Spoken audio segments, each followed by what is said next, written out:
你的头发。你的进化之力根本不够。 Yo, halo semuanya, gimana nih kabarnya lur? Semoga dalam keadaan sehat dan mood yang baik-baik aja ya lur ya. Jadi kali ini Mimin bakalan ngelanjutin donghua series yaitu One Step Toward Freedom. Dan buat teman-teman yang mungkin baru gabung, Mimin saranin untuk nonton bagian sebelumnya dulu. Linknya ada di deskripsi. Sebelum kita lanjut, bolehlah ya untuk di subscribe tipis-tipis agar kalian tidak ketinggalan video-video berikutnya. Oke, nggak usah berlama-lama lagi, siapkan kopi, luruskan kaki, hormati gurumu, sayangi temanmu, cintai pacarmu, itulah tandanya kita masuk ke intro. Let's go.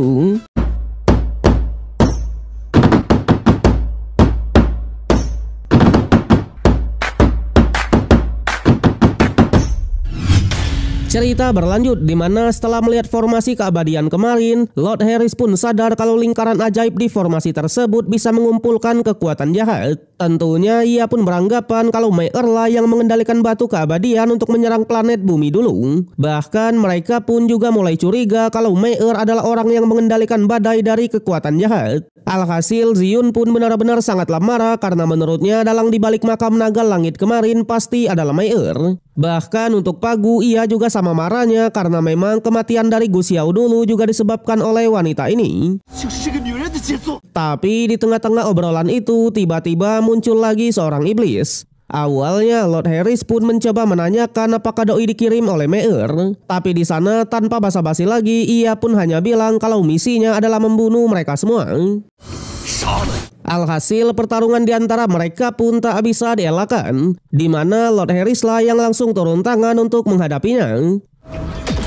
Namun terlihat iblis ini seperti tidak merasakan rasa sakit apapun, melainkan malah bisa mengeluarkan formasi api nethernya. Sontak Pagula yang kali ini menggunakan mode bertahan untuk menahan semua serangan itu. Tentunya ia pun langsung menyuruh agar Lord Harris fokus saja menghadapinya. Yang sudah jelas Lord Harris pun beneran langsung tarung serius, di mana ia pun mengeluarkan teknik tanpa bentuk reinkarnasinya. Alhasil untuk kedua kalinya iblis jahat pun berhasil dikalahkan. Tapi minusnya untuk yang kali ini kekuatan spiritual dari Lord Harris harus terkuras habis dan rambutnya pun sampai memutih. Kemudian di saat itu juga lah mereka pun menemukan sebuah goa yang tersembunyi, di mana sesampainya di goa itu mereka pun menemukan harta yang sangatlah langka yang katanya bisa membuka setiap jalur menuju alam kunonya. Yang ternyata itu adalah piringan pengamatan alam semesta. Tapi minusnya piringan tersebut malah sudah rusak. Namun Lord Harris yang melihatnya ia pun hanya bilang kalau mereka tinggal memperbaikinya. Awalnya semua pun tidak percaya kalau Lord Harris bisa memperbaikinya. Apalagi piringan ini adalah sebuah artefak yang langka. Tapi jelas di hadapan dari King Harris tak ada yang tak mungkin. Di mana ia pun langsung menyiapkan sebuah formasi dan menyuruh mereka untuk segera memperbaikinya. Alhasil dengan kerjasamanya mereka pun beneran bisa memperbaikinya. Di saat yang sama Ziyun pun akhirnya sadar kalau selama ini ia masih terjebak di masa lalu yang masih tidak terima dengan kematian dari kakaknya. Bahkan ia selalu menyalahkan Pagu. Sementara Pagu sendiri ia pun akhirnya menunjukkan identitas aslinya sebagai reinkarnasi dari Pan Xiu, di mana dengan darahnya saja ia bisa mengaktifkan piringan tersebut. Sontak mau itu tetua ataupun gutai, mereka pun langsung ketar-ketir dan meminta maaf atas perbuatan mereka selama ini. Untungnya Pagu tidaklah dendam sama sekali. Bahkan ketika Ziyun mengatakan kalau ia dan kakaknya tak pernah memandang reinkarnasinya, Pagu pun hanya bilang kalau mereka harus melupakan masa lalu dan fokus saja ke masa depan. Yang pada akhirnya Pagula yang mengaktifkan piringannya untuk membuat jalan keluar. Tapi sayangnya di saat itu juga lah tiba-tiba tempatnya pun malah runtuh dan kekuatan jahatnya tiba-tiba malah meledak. Alhasil mereka pun bergegas mengeluarkan petunjuk jalannya dan mencoba untuk memurnikannya. Sampai pintu keluar pun akhirnya terbuka. Sontak semua pun langsung bergegas pergi keluar. Tapi di sana di pintu keluarnya ternyata juga sudah dihalangi oleh kekuatan jahat ya lur ya. Sontak Pagu pun seketika tersadar kalau melindungi rekan adalah bagian dari pertarungan. Alhasil ia pun menolak untuk menyerah dan akhirnya mengeluarkan tubuh emas demigod-nya. Yang pada akhirnya ia pun bisa mengusir lagi kekuatan jahat di sana dan berhasil mengeluarkan semua rekan-rekannya. Tapi minusnya ketika ialah yang mau keluar, sayangnya kekuatan jahatnya muncul kembali dan memaksa Pagu untuk tetap di sini. Untungnya kali ini Lord Harris lah yang bergerak cepat dan bergegas menyelamatkan temannya itu. Dengan ini mereka pun berhasil keluar semua.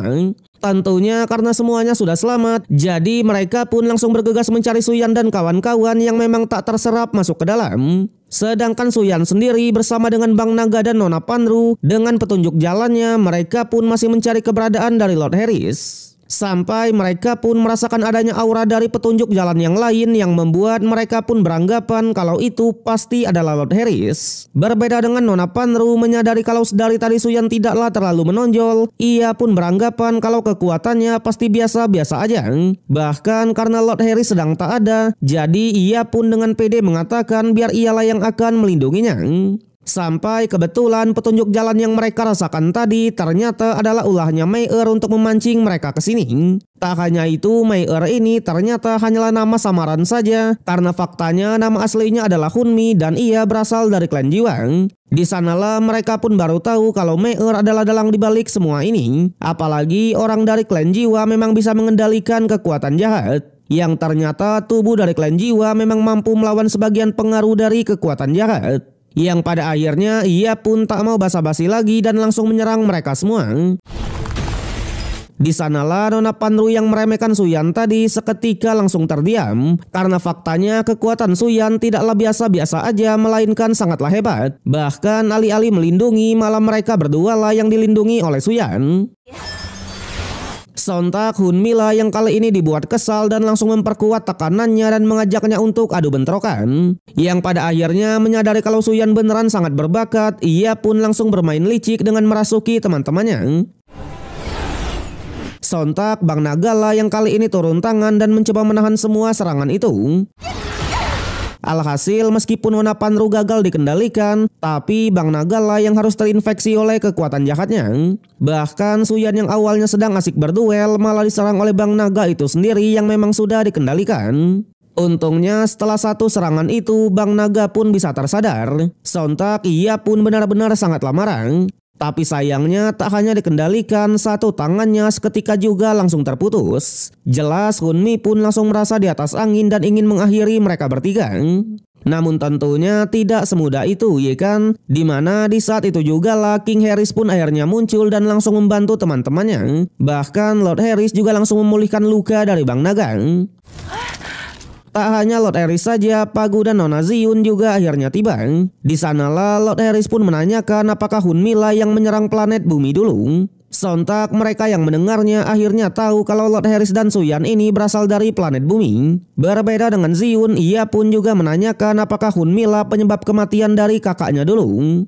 Yang sudah jelas untuk kematian dari Gu Xiao dulu memang adalah ulah darinya. Bahkan ia pun langsung menyerap kekuatan jahatnya yang membuat Pagu pun sedikit teringat dengan kenangan masa kelamnya dulu. Di mana situasinya sama seperti ini dan teman-temannya malah saling bertarung satu sama lain. Sontak Pagu yang mengingat semuanya, ia pun menegaskan meskipun harus mengorbankan nyawa, ia tak akan membiarkan kejadian itu terulang lagi. Sama halnya dengan yang lain, mereka pun langsung ke mode serius dan bersiap untuk bertarung.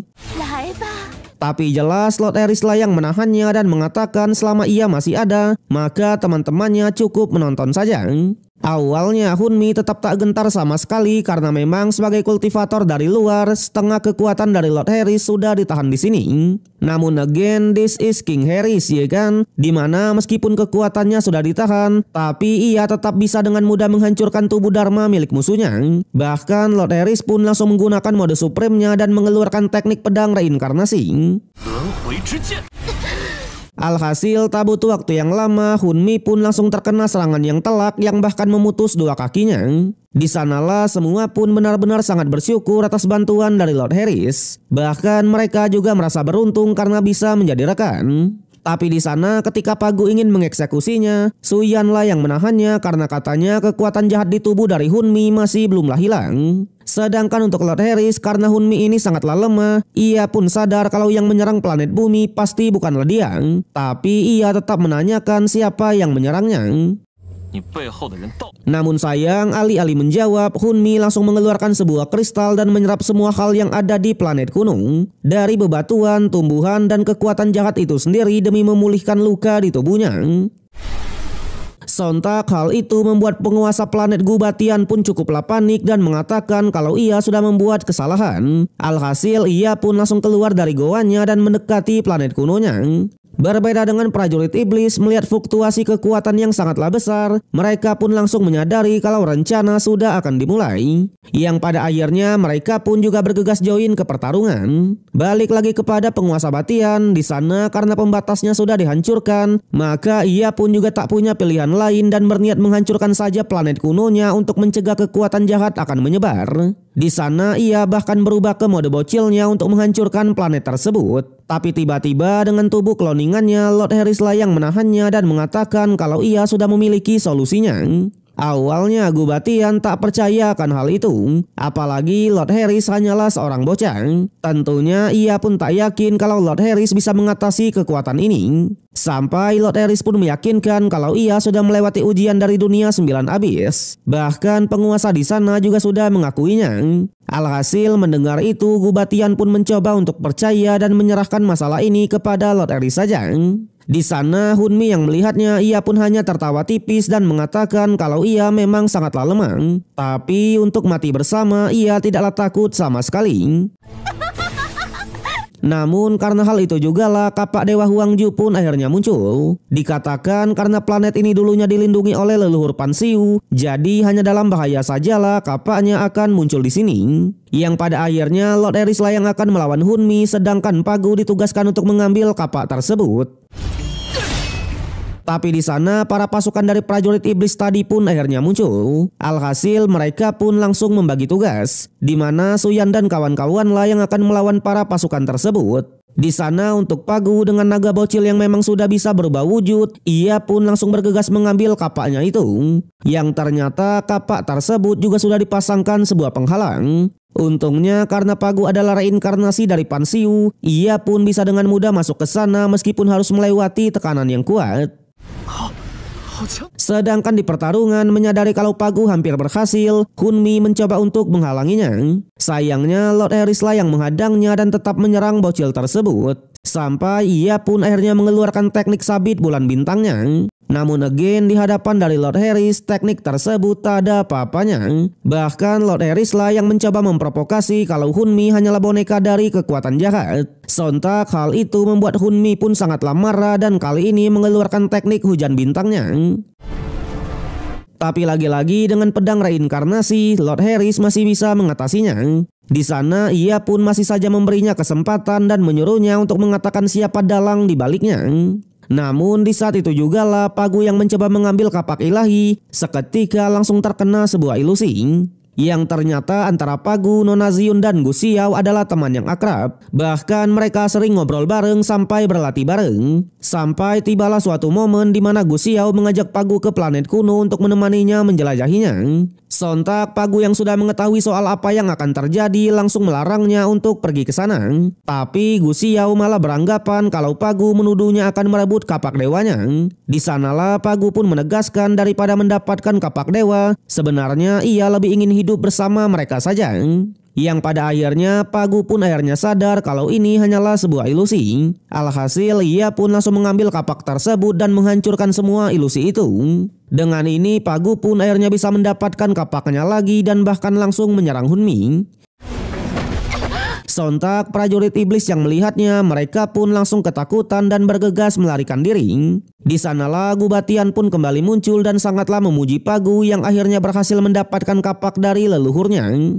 Tapi dengan mode bocilnya, ia pun juga mengatakan jika bukan karena Lord Harris sebagai penguasa bintang, ia pasti sudah menghancurkan planet ini bersama dengan kapaknya itu. Jadi mereka harus berterima kasih. Sontak mereka yang mendengar soal penguasa bintang lagi-lagi cukuplah kaget. Karena rumornya para ahli yang membuka dunia di alam semesta kehancuran lah yang akan disebut sebagai penguasa bintang. yang pada akhirnya mereka semua pun sangatlah berterima kasih. Bahkan Pak Gu pun langsung memberikan kapak dewanya kepada Lord Harris yang memang sedang membutuhkannya. Tapi di sana Lord Harris tak mau terburu-buru dan mengeluarkan Hunmi terlebih dulu. Tentunya untuk yang kali ini Gu Batianlah yang mencoba untuk menginterogasinya. Sayangnya meskipun sudah diberikan tekanan yang sangatlah kuat, sekaligus diancam juga oleh Lord Harris, Hunmi tetap saja menolak untuk bicara, ya lur ya. Sampai tiba-tiba ketika mereka ingin menyerangnya, malah ada sekelompok orang yang membantu Hunmi. Yang ternyata itu adalah dua tetua dari klan jiwa yang bernama Huntian dan juga Hundi. Dikatakan penguasa kuno mengizinkan mereka ke sini untuk menambang biji rohnya. Tapi tak disangka salah satu anggota dari klannya malah memanfaatkan kekuatan jahat untuk berbuat jahat. Alhasil kedua tetua ini pun hanya mengatakan kalau tujuan mereka ke sini untuk menangkap Hunmi. Bahkan karena ia sudah berkhianat, maka pasti akan dieksekusi. Tapi lagi-lagi Lord Harris dan Suyan lah yang menghalanginya karena menurutnya alasan mereka membunuhnya hanya untuk menutupi sebuah masalah. Sampai ketua klannya yang bernama Hunjin pun akhirnya muncul. Tentunya layaknya ketua yang licik, ketua Hunjin pun langsung memberikan batu inti penangkal kejahatan sebagai permintaan maafnya. Jelas ia pun meminta agar mereka membawa Hunmi pulang untuk diadili di klannya saja. Sontak tawaran tersebut membuat penguasa kuno pun langsung setuju karena faktanya pemilik batu inti ini akan memiliki kendali atas dunia bintang. Tapi di sana ketika mereka mau membawanya, Lord Harris pun langsung menyarankan agar mereka membawa Hunmi ke dunia kunonya dulu untuk diinterogasi. Karena katanya perjalanan pulang mereka juga cukuplah jauh sekaligus penuh resiko. Namun lagi-lagi ketika penguasa kuno menyetujui, kali ini Hunmi lah yang memberikan perlawanannya, di mana ia langsung menelan batu jiwanya dan lagi-lagi menyerap semua kekuatan jahat. Sontak ketua Hunjin yang melihatnya bahkan langsung bergegas melarikan diri. Berbeda dengan tetua, salah satu dari mereka pun malah harus menjadi korban. Yang ternyata Hunmi berubah wujud menjadi monster pelahap yang dikenal sebagai wujud tertinggi dari kekuatan jahat. Di sanalah penguasa kuno pun baru menyesal tidak membunuh Hunmi sedari awal. Sampai ketika Hunmi beneran mau menyatu dengan monsternya, kali ini dengan kapak dewanya Lord Harris lah yang mencoba menghalanginya.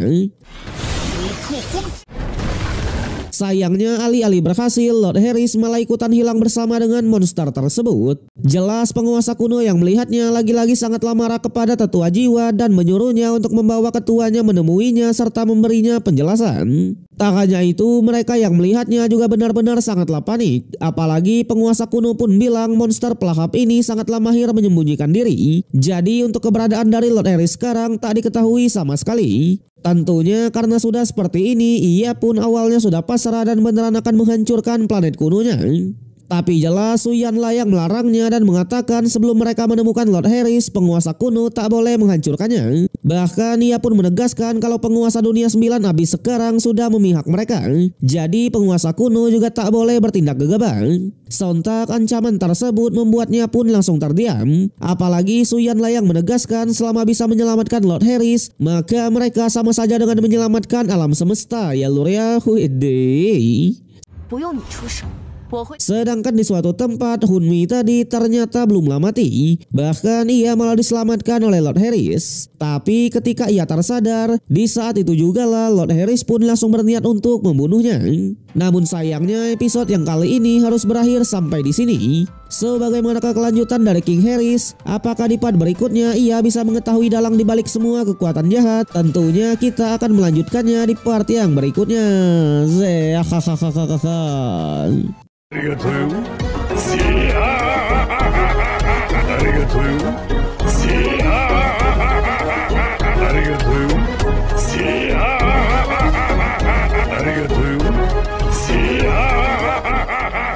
Arigatou.